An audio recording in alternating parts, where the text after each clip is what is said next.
Este domingo 11 de diciembre se celebra el Día del Tango, que es un género musical, pero también una danza, una identidad cultural y algo así como un idioma.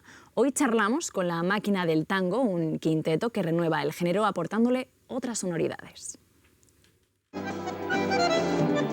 Esa ráfaga, el tango, esa diablura, los atareados años de Safía. Este verso de Borges, con esta música de Piazzolla, nos acompaña en una pregunta que queremos responder. ¿Cómo sigue renovándose el tango?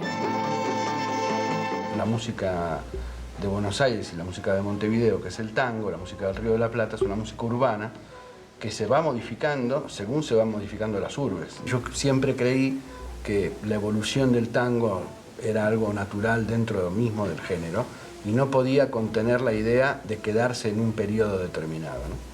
No lo hizo. El tango no se quedó anclado en una época gracias a músicos como él y como el resto de los que componen La Máquina del Tango. Es un proyecto que a mí se me ocurrió en un momento, tener el pretexto de tener un grupo que no tenga los instrumentos formales que tiene una orquesta de tango y que igual haga tango. Tiene viola, que es Silvina, contrabajo, que es Laura, Lauren, que es nuestro baterista, y Mariel, que canta, y yo que toco el piano.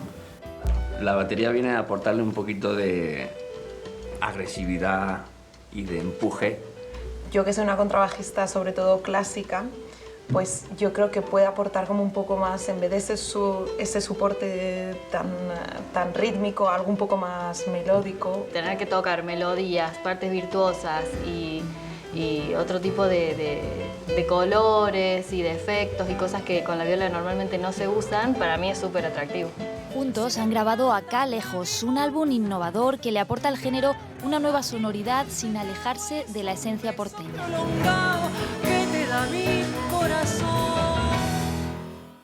Es una mezcla un poco de música de obra original y de obra tradicional, pero con arreglos originales. Creo que en la cultura en general está buenísimo siempre tener la tradición, pero mirar hacia adelante. Es, con otras palabras, lo mismo que dijo Piazzolla en 1977. La raíz la mantengo siempre, pero evolucionando siempre y cada día más. Mientras pueda evolucionar, es una sensación de estar vivo, además.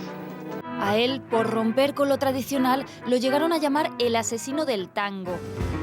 No sabían que lo que hacía era alargar la vida del género, como ahora hacen ellos. Clavel escarlata que la ansia delata, temblando en la bata su mancha carmín.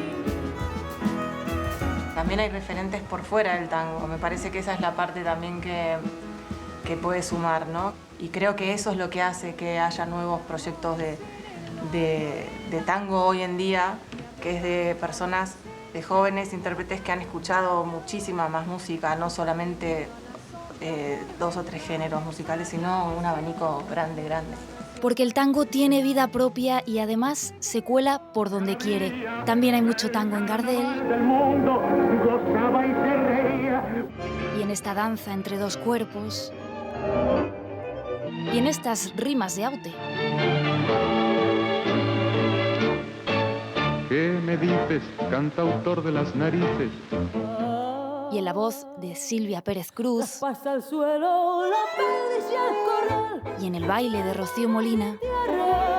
Sin ritual. Y cómo no, también hay tango en una milonga y viceversa. Milonga de ojos dorados, cántale a la que yo quiero.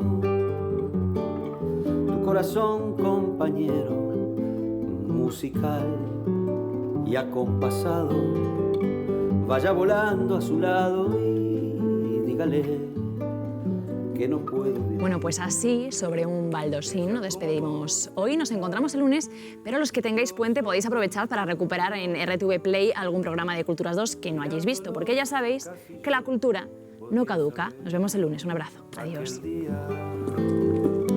Nunca pensé que existía una mujer con los ojos así. No digas que ella se ha ido, decir más bien que algún día